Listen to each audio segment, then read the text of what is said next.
जय हिंद बच्चों, आज मैं फिर से आ गया हूँ केमिकल बॉन्डिंग की एक नई वीडियो के साथ। इस वीडियो में हम पढ़ेंगे हाइब्रिडाइजेशन का पार्ट 2। जैसा कि हमने कहा था, हाइब्रिडाइजेशन के पार्ट 2 में हम आपको बताएंगे sp3d और sp3d2 यानी ट्राइगोनल बाइपिरामिडल और ऑक्टाहाइडल के बारे में। तो चलिए शुरू करते हैं। मेरा नाम है जसवीर सिंह, आप देख रहे हैं टीचर जी सुनो अकेडमी।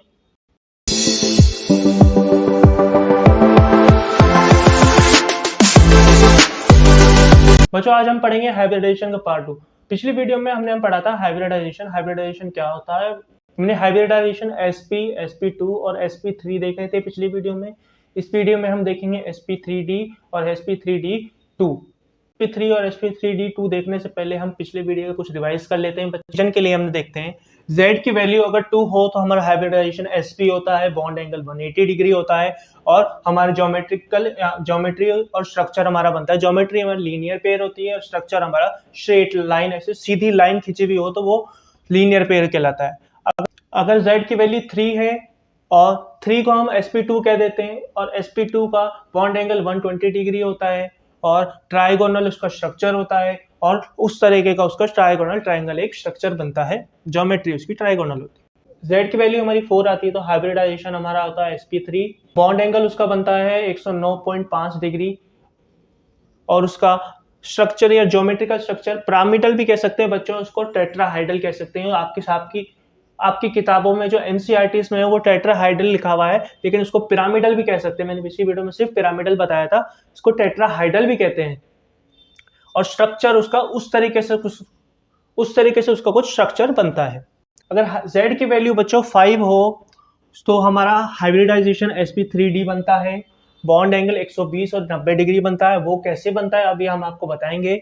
ट्राइगोनल बाइपिरामिडल इसका ज्योमेट्री होती है और स्ट्रक्चर भी अभी हम आपको डिटेल में बताएंगे। आज का वीडियो इन्हीं दोनों के बारे में है। अगर z की वैल्यू 6 हो तो हमारा हाइब्रिडाइजेशन बनता है sp3d2 और उसका बॉन्ड एंगल बनता है 90 डिग्री और ऑक्टाहाइडल उसकी ज्योमेट्री होती है, उसका स्ट्रक्चर भी हम अभी आपको डिटेल में बताएंगे। बच्चों, पिछली वीडियो में हमने आपको ये 3 बता दिए थे, इस वीडियो में हम ये 2 आपको बताएंगे। अगर बच्चों आपने पिछली वीडियो हमारी नहीं देखी है तो आप पिछली वीडियो में जाके हाइब्रिडाइजेशन पार्ट 1 में जाके आप इन तीनों को देख सकते हैं। इस पिछली वीडियो को लिंक हमें डिस्क्रिप्शन में आपको दे दूंगा। बच्चों, हाइब्रिडाइजेशन 5 में क्या होता है। z की वैल्यू अगर 5 हो, हाइब्रिडाइजेशन sp3d हो तो उसमें क्या होता है। ये बच्चों बहुत ज्यादा इजी है, बहुत आसानी से बन जाता है। इसमें कुछ भी नहीं है, स्ट्रक्चर का खेल है। स्ट्रक्चर एक बार आप समझ जाओगे तो आपके लिए बहुत ज्यादा इजी पड़ेगा इसको करना। इसमें ज्यादातर सब कुछ स्ट्रक्चर का खेल है। आपने एक बार देख लिया, सब स्ट्रक्चर आपको एक बार समझ में आ गया तो कुछ भी नहीं है, हाइब्रिडाइजेशन आप यूं ही कर लोगे। तो बच्चों हम स्ट्रक्चर बना लेते हैं sp3d का। sp3d का बच्चों स्ट्रक्चर कुछ इस तरीके से बनेगा, ऐसे स्क्वायर से बनेगा एक, उसमें बीच में यहाँ पे ये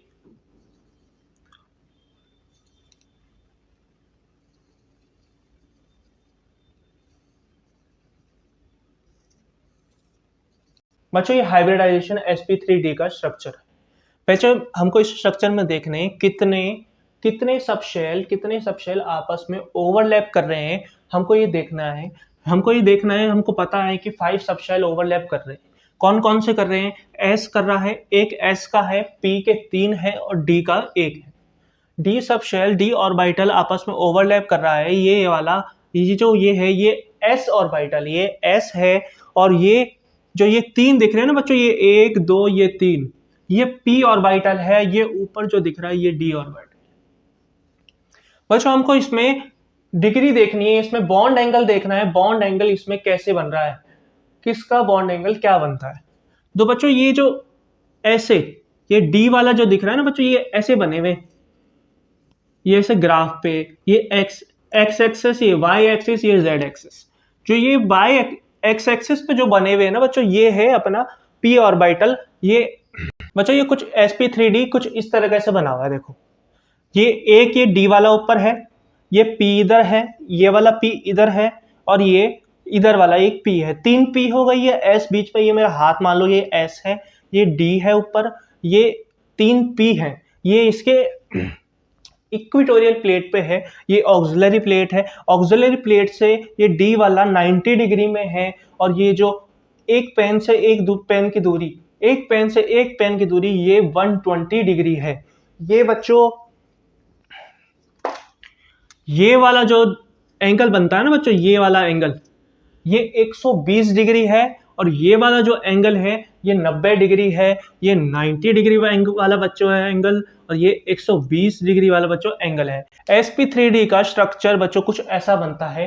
इसका जो शेप बनता है ना बच्चों, उसका शेप जो बनता है ट्राइगोनल बाय पिरामिडल शेप बनता है। ट्राइगोनल बाय पिरामिडल बच्चों, इसका जो शेप बनता है वो ट्राइगोनल बाय पिरामिडल बनता है।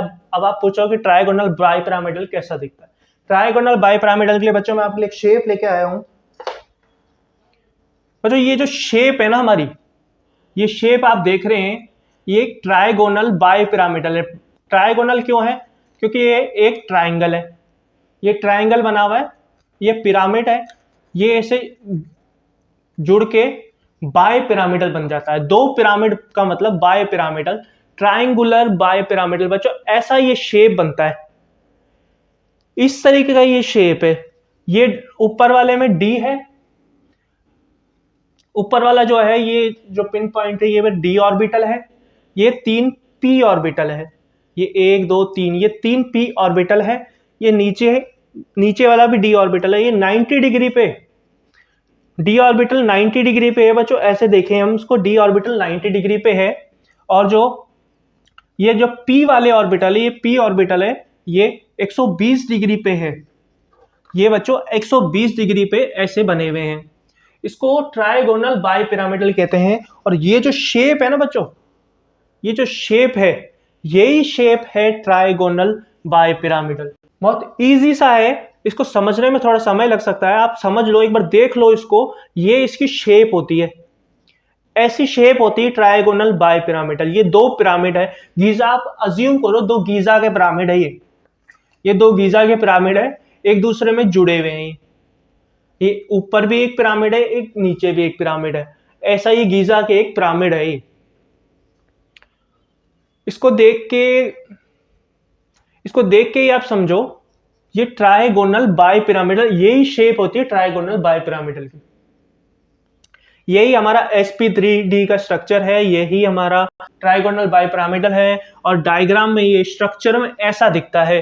90 डिग्री मैंने आपको बता दिया, डी वाला ऐसे 90 डिग्री ऑक्सिलरी प्लेट कहते हैं बच्चों। इसको साइंटिफिक लैंग्वेज में ऑक्सिलरी प्लेट कहते हैं। अगर वैसे देखना है तो वैसे भी बता दिया, ऑक्सिलरी प्लेट और इक्वेटोरियल प्लेट। लेकिन ऐसे ही समझ में आ जाता तो मेरा वीडियो क्यों देख रहे होते आप। 90 डिग्री और 120 डिग्री ऐसे घूम रहे हैं। ये अभी आपको स्ट्रक्चर बताया था बना के मैंने, ऐसे घूम रहे हैं बच्चों। ये स्ट्रक्चर ऐसे है, ये बिल्कुल ऐसे ही है ये स्ट्रक्चर। बच्चों हम देखते हैं sp3d2। sp3d2 यानी 6 ऑर्बिटल, यानी z की वैल्यू 6 है हमारी, आपस में ओवरलैप कर रहे हैं। ये 6 कहां से आए? 6 ऑर्बिटल बच्चों। ये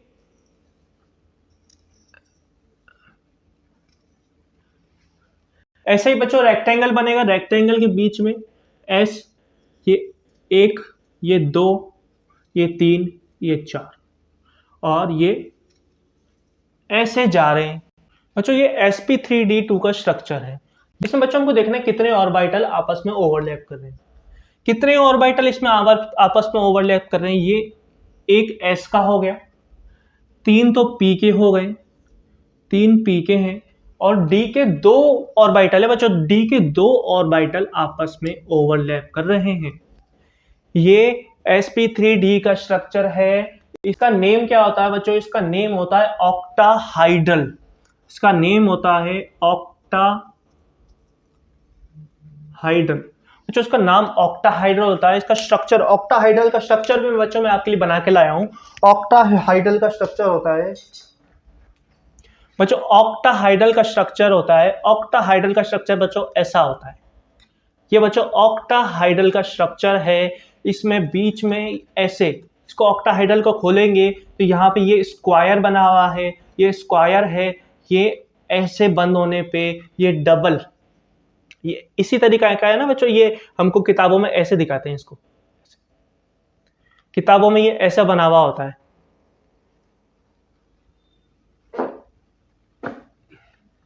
किताबों में बच्चों ये ऐसा बना हुआ होता है, ये स्ट्रक्चर, ये काजू कतली बनी हुई दिखी नहीं, ऐसे ऐसे, ये sp3d2 का स्ट्रक्चर है बच्चों।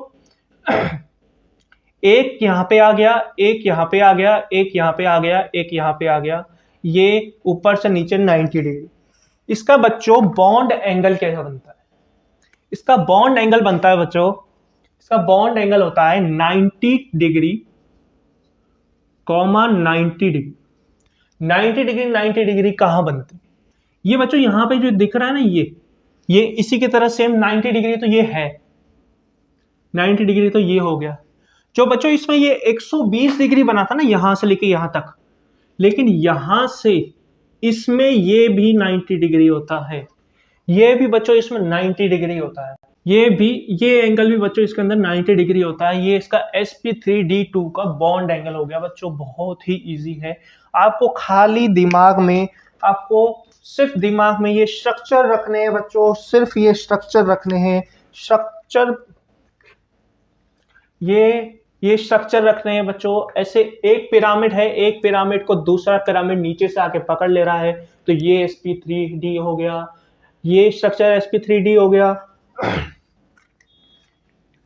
एक इस तरीके का शेप, इस तरीके का शेप को नीचे से आकर एक और शेप पकड़ ले, ऐसे घेर ले, तो ये ऑक्टाहाइड्रल स्ट्रक्चर हो गया बच्चों, ये ऑक्टाहाइड्रल स्ट्रक्चर है। और जो ये वाला स्ट्रक्चर है, ये वाला जो स्ट्रक्चर है बच्चों, ये ट्राइगोनल बाई पिरामिडल स्ट्रक्चर है बच्चों, ट्राइगोनल बाई पिरामिडल। ये पिरामिड है, ये पिरामिड ऐसे रखे हुए हैं एक दूसरे के ऊपर, ये ट्राइगोनल बाई पिरामिडल स्ट्रक्चर है बच्चों। बच्चों इसके कुछ एग्जांपल्स से आपको अच्छी तरह समझ में आएगा sp3d और sp3d2 का। एक दो एग्जांपल ले लेते हैं, एग्जांपल से आपको बहुत ज्यादा अच्छी तरह समझ में आएगा। sp3d का एक एग्जांपल है, sp3d का एग्जांपल ले लेते हैं, PCl5। ये बच्चों आपको एनसीईआरटी में जो टेबल बनी हुई होती है ना, जिसमें लिखा हुआ होता है, जो हाइब्रिडाइजेशन की टेबल बनी होती है, वहां पर यही वाला एग्जांपल दिया होता है बच्चों, PCl5, एनसीईआरटी 11th क्लास की बुक 4th चैप्टर। PCl5 का बच्चों हम स्ट्रक्चर बनाए, स्ट्रक्चर कैसे बनेगा इसका? पहले हमको कुछ नहीं पता ये sp3d में आता है, हमको नहीं पता ये sp3d में आता है। पहले हम इसका स्ट्रक्चर पहले हम इसका z की वैल्यू निकालते हैं, पहले इसकी z की वैल्यू निकालें बच्चों। z की वैल्यू निकालने के लिए मैंने आपको दो मेथड्स बताए थे, एक शॉर्ट ट्रिक वाला था और एक क्या कहते हैं स्ट्रक्चर वाला था। पहले स्ट्रक्चर बना के निकाल सकते हैं और शॉर्ट ट्रिक से भी निकाल सकते हैं बच्चों। एक मेथड और बताऊंगा, एक शॉर्ट ट्रिक, एक फॉर्मूला और बताऊंगा जिससे आप और भी इजीली निकाल सकते हैं। जो मैंने आपको शॉर्ट ट्रिक पिछली वीडियो में बताई थी, जो छोटे छोटे हाइब्रिडाइजेशन होते हैं उनको जल्दी निकालने के लिए, उनको निकालने के लिए वो ट्रिक हम यूज में लेते हैं। जो आज जो ट्रिक बताऊंगा ना बच्चों, वो सब पे लगती है। वो जितने भी हाइब्रिडाइजेशन हमारे जितने भी एग्जिस्ट करते हैं ना, उन पे सब पे वो ट्रिक लग जाती है। चाहे तो उससे भी कर सकते हैं, इससे भी कर सकते हैं। पहले हम स्ट्रक्चरल मेथड देखते हैं, स्ट्रक्चर बना लेते हैं इसका स्ट्रक्चर। पहले हम इसका स्ट्रक्चर बना लेते हैं। ये फॉस्फोरस है, फॉस्फोरस यहाँ पे chlorine, chlorine, chlorine, chlorine, chlorine, 5 chlorine हो गए, एक फॉस्फोरस हो गया। नंबर ऑफ सिग्मा बॉन्ड देखें, नंबर ऑफ सिग्मा बॉन्ड कितने हैं? 1 2 3 4 5। नंबर ऑफ सिग्मा बॉन्ड इसमें 5 है। लोन पेयर इसमें है नहीं, LP 0। Number of coordination bond भी 0 है, कोऑर्डिनेशन बॉन्ड हम माइनस। आपको याद होगा नंबर ऑफ सिग्मा बॉन्ड से ही Z की वैल्यू आ गई। Z की वैल्यू 5, Z की वैल्यू 5 का मतलब, Z की वैल्यू 5 का मतलब ये हमारा है sp3d।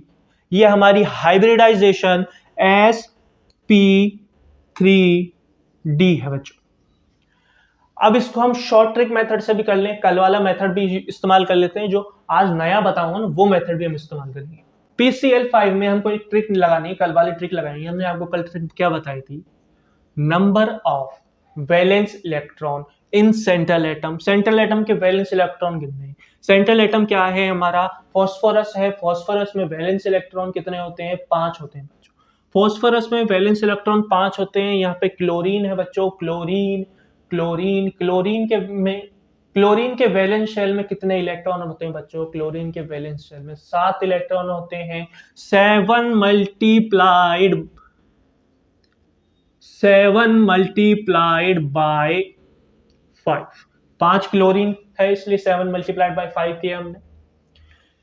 35। 7 मल्टीप्लाइड बाय 5 और प्लस 5 इज इक्वल टू 40 आ गया बच्चों। 40 आ गया। PCl5 का 40 आ गया। 40 अगर बच्चों हमारी वैल्यू 8 से ज्यादा आए तो हम उसको डिवाइडेड बाय 8 करते थे। अगर हमारी वैल्यू 8 या 8 से कम आए तो उसको हम डिवाइडेड बाय 2 करते थे। लेकिन हम यहाँ पे इस केस में डिवाइडेड बाय 8 होगा। डिवाइडेड बाय 8 कर दिया। डिवाइडेड बाय 8 करने पे हमारी वैल्यू आ जाती है 5। Z की वैल्यू 5 आ जाती है। 5 का मतलब हाइब्रिडाइजेशन 5 का मतलब होता है sp3d। sp3d sp3d आ गया ना बच्चों, sp3d। लेकिन जो अब मैं आपको एक मेथड बताने वाला हूं उसमें आपको इतना प्लस माइनस करने की जरूरत ही नहीं है। इतना प्लस माइनस करोगे तो आपका 3 सेकंड में क्या होगा? ये बड़े क्वेश्चन है ना, sp3d है, sp3d2 है। बड़े क्वेश्चन में आपको इतना ही प्लस माइनस करना पड़ेगा। तो इसका भी एक मेथड है बच्चों। इसमें वो मेथड sp और sp2 पे भी लगेगा, इस पे भी लगेगा। वो वाला मेथड थोड़ा लॉन्ग है, उसमें चीजें हमको ज्यादा याद रखनी पड़ती है। इसमें हमको चीजें, इसका फॉर्मूला छोटा है, इसमें चीजें हमको कम याद रखनी पड़ती है। वो वाला मेथड थोड़ा लॉन्ग है, उसमें हमको चीजें ज्यादा याद करनी पड़ती है, लेकिन वो इजी पड़ता है। जैसे हम फॉर्मूला बताते हैं। फॉर्मूला क्या है? z की वैल्यू हमको निकालनी है। ऑब्वियस सी बात है, z की वैल्यू निकालने बैठे हैं यहाँ पे हम। z की वैल्यू है, इसमें भी हमको शुरुआत करनी है बच्चों number of valence electron. Number of valence electron plus negative valency minus positive valency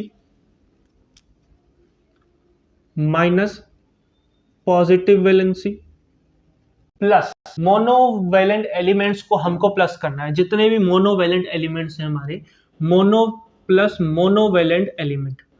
हमारे मोनोवेलेंट एलिमेंट कौन से होते हैं? मोनोवेलेंट एलिमेंट हमारे होते हैं जिसकी वैलेंसी 1 होती है, जिसके लास्ट में 1 आता है, जिसको ऑक्टेट कंप्लीट करने के लिए 1 इलेक्ट्रॉन चाहिए होता है, जिसकी वैलेंसी -1 होती है। जैसे हमारे 17th ग्रुप, जैसे हमारा 17th ग्रुप है, फ्लोरीन, क्लोरीन, ब्रोमीन, आयोडीन, ये सारे मोनोवेलेंट है। अगर ये आ जाए, ये क्वेश्चन में आ जाए, जैसे यहाँ पे क्लोरीन है तो उसको प्लस कर देना है, इसको डिवाइडेड बाय हमको 2 करना है, इन सबको डिवाइडेड बाय 2 करना है।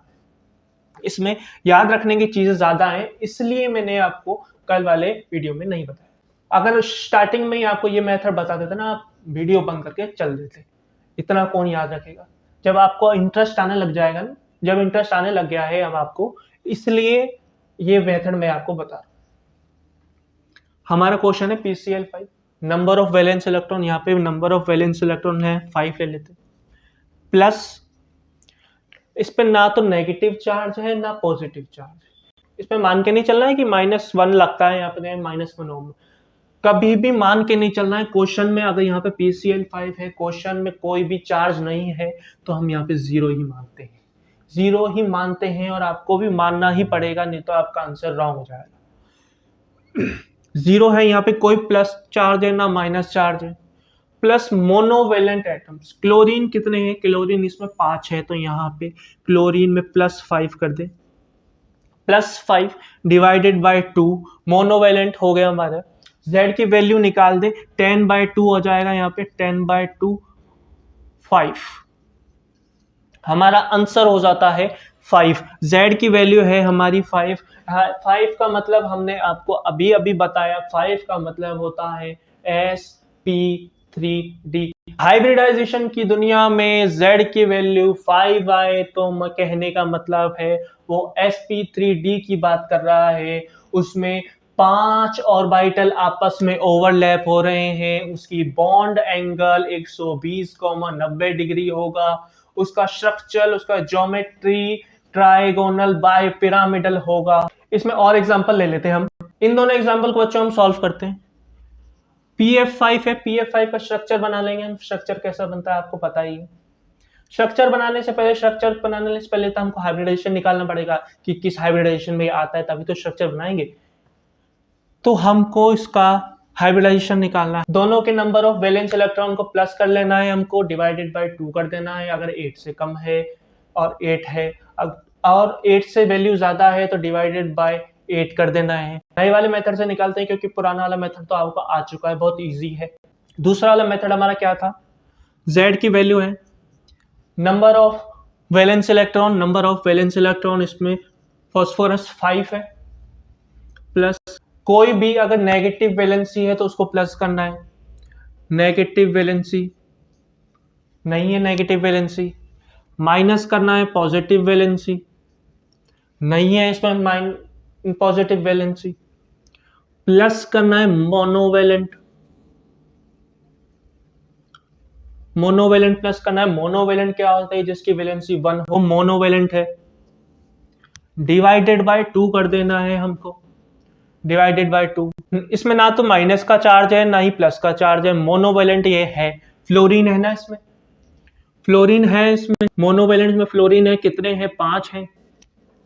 5 + 5 divided by 2 is equal to 5।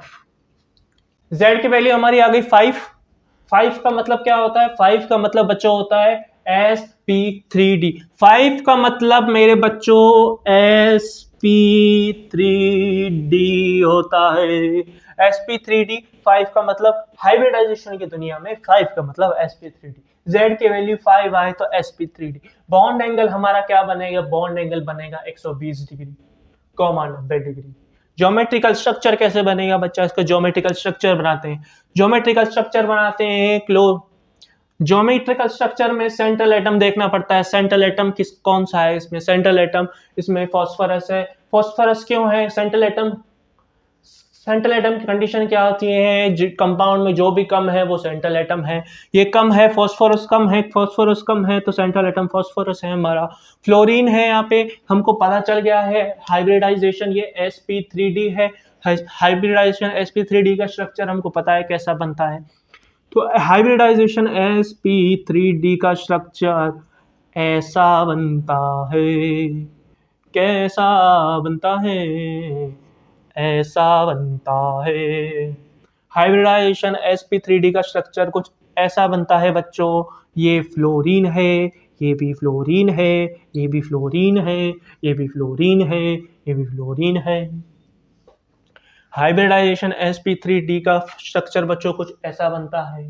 इसका नाम क्या है बच्चों, इसका नाम क्या है, इसका नाम है, मेरे साथ साथ बोलो बच्चों, जोर से बोला करो, एनर्जी लगा के बोला करो, आसपास वालों को जता दो कि हम पढ़ रहे हैं, हम पढ़ रहे हैं, हम पढ़ रहे हैं। तो बच्चों इसका स्ट्रक्चर क्या होता है, इसका स्ट्रक्चर होता है बच्चों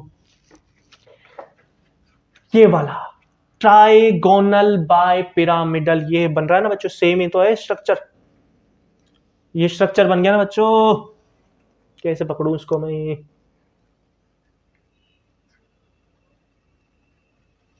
ये स्ट्रक्चर बन गया बच्चों इसका sp3d ट्राइगोनल बाय पिरामिडल। ये फ्लोरीन यहाँ पे, एक फ्लोरीन यहाँ पे, एक फ्लोरीन यहाँ पे, एक फ्लोरीन यहाँ पे, एक फ्लोरीन यहाँ पे, ये बन गया ना बच्चों ट्राइगोनल बाय पिरामिडल का स्ट्रक्चर। इजी है ना बच्चों, बहुत ज्यादा इजी है। समझ में आ गया है तो लाइक करो बच्चों। हमारा नेक्स्ट क्वेश्चन देखते हैं बच्चों, SF6 का सबसे पहले हमको इस मेथड से हाइब्रिडाइजेशन निकालना है, Z की वैल्यू निकालनी है, हाइब्रिडाइजेशन निकालना है और Z की वैल्यू निकालनी है। SF6 में हाइब्रिडाइजेशन और Z की वैल्यू निकालनी है। SF6 S का एटॉमिक नंबर क्या होता है, S का एटॉमिक नंबर, सल्फर का एटॉमिक नंबर 16 होता है बच्चों। सल्फर का एटॉमिक नंबर 16 होता है। और इसके वैलेंस शेल में कितने इलेक्ट्रॉन आते हैं, वैलेंस शेल में कितने इलेक्ट्रॉन आते हैं, वैलेंस शेल में 6। इसमें ना तो कोई पॉजिटिव चार्ज है ना ही कोई नेगेटिव चार्ज है, मोनोवैलेंट है बस। ये मोनोवेलेंट है तो प्लस हम इसमें 6 कर देंगे। 6 क्यों किया? फ्लोरीन की क्वांटिटी इसमें 6 है, 6 फ्लोरीन है इसलिए हमने इसको 6 में प्लस कर दिया। Z की वैल्यू हम इसको क्या करें? डिवाइडेड बाय 2 कर देंगे। डिवाइडेड बाय 2 कर देंगे। क्यों करेंगे? हमारे फॉर्मूले में है भैया, डिवाइडेड बाय 2 करना है इसको। पिछले वाले मेथड में हमको देखना था कि हमारी वैल्यू 8 से ज्यादा आए तो हमको डिवाइडेड बाय 8 करना था, लेकिन इस वैल्यू में कुछ नहीं होता, हमको डिवाइडेड बाय 2 ही करना है, किसी में भी हो। इस मेथड में हमको डिवाइडेड बाय 2 ही करना है। 6 plus 6 divided by 2 is equal to 6। 6 plus 6 divided by 2 is equal to 6 हो जाता है बच्चों। अब हमको देखना है Z की वैल्यू हमारी आ गई है, Z की वैल्यू 6 है। 6 का मतलब हाइब्रिडाइजेशन में बच्चों, हाइब्रिडाइजेशन में 6 का मतलब क्या होता है? हाइब्रिडाइजेशन में 6 का मतलब होता है ये है sp3d2। sp3d2 ये स्ट्रक्चर है बच्चों, इसका हाइब्रिडाइजेशन है बच्चों sp3d2। और इसका ज्योमेट्रिकल स्ट्रक्चर और बॉन्ड एंगल क्या होता है? टेबल याद करो, टेबल याद करो। टेबल में बताया था sp3d2 का बॉन्ड एंगल 90 डिग्री, 90 डिग्री होता है। अभी आपको बताया था इसका स्ट्रक्चर ऑक्टाहाइड्रल होता है, ये ऑक्टाहाइड्रल होता है। ऐसा होता है बच्चों, ऑक्टाहाइड्रल इसका स्ट्रक्चर होता है। एक ऊपर एक नीचे, 4 आजू बाजू लटक रहे हैं, इधर भी लटक रहा है, इधर भी लटक रहा है, इधर भी है, इधर भी है। एक ऊपर है एक नीचे है। ऑक्टाहाइड्रल स्ट्रक्चर बच्चों ऐसा बनता है, ऐसा ही बनता है। इसका स्ट्रक्चर बनाते बच्चों हमको पता चल गया sp3d है और ऑक्टाहाइड्रल स्ट्रक्चर है। ऑक्टाहाइड्रल स्ट्रक्चर हमको पता है बच्चों कैसे बनता है। सेंट्रल एटम देखें, सेंट्रल एटम इसमें सल्फर है, सेंट्रल एटम। इसमें ऑक्टाहाइड्रल स्ट्रक्चर बनाना है बच्चों अपने को।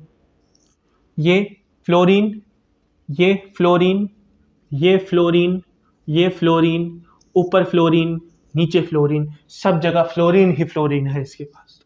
Fluorine fluorine fluorine fluorine fluorine fluorine fluorine, इसके बाद 6 फ्लोरीन है बच्चों। इसका स्ट्रक्चर ऐसा ही बनेगा, ये ऑक्टाहाइड्रल स्ट्रक्चर कहलाता है बच्चों। ये ही है हमारा ऑक्टाहाइड्रल स्ट्रक्चर, ये है हमारा ऑक्टाहाइड्रल स्ट्रक्चर। बहुत इजी है बच्चों, आपको स्ट्रक्चर बनाना आ गया, आपको Z की वैल्यू निकालनी आ गई, Z की वैल्यू पता चल गई तो हमको पता चल गया कि ये sp3d2 है कि sp3d है कि sp है कि sp3 है। हमको एक बार पता चल गया कि ये sp3d है कि sp3d2 है, ये तो sp3d2 है, हमको पता चल गया तो हमको वो टेबल मस्ट है बच्चों। वो जो टेबल मैंने आपको बताई थी इस वीडियो में भी स्टार्टिंग में बताई थी और पिछली वीडियो में भी स्टार्टिंग में बताई थी, वो टेबल मस्ट है बच्चों। वो टेबल आपने याद कर ली तो बेस्ट है, आपको हाइब्रिडाइजेशन कंप्लीट है। ये तो आगे का प्रोसेस है बच्चों, वो टेबल आपको याद नहीं हुई तो हाइब्रिडाइजेशन नहीं कर पाओगे। वो टेबल मस्ट है, आपको वो चीज याद करनी ही पड़ेगी चाहे कुछ भी हो जाए। इसमें आगे आप कितनी भी ट्रिक लगाओ कोई फर्क नहीं पड़ता, लेकिन वो टेबल मस्ट है, वो टेबल आपको याद करनी ही पड़ेगी, करनी ही पड़ेगी, करनी ही पड़ेगी। उम्मीद करता हूँ बच्चों आपको आज की वीडियो में हाइब्रिडाइजेशन का पार्ट 2 बिल्कुल इजीली समझ में आ गया होगा। अगर समझ में आ गया है तो आप हमारे चैनल को लाइक कर सकते हैं, सब्सक्राइब कर सकते हैं ऐसी और वीडियो के लिए। चलिए नेक्स्ट वीडियो में मिलते हैं। जय हिंद बच्चों।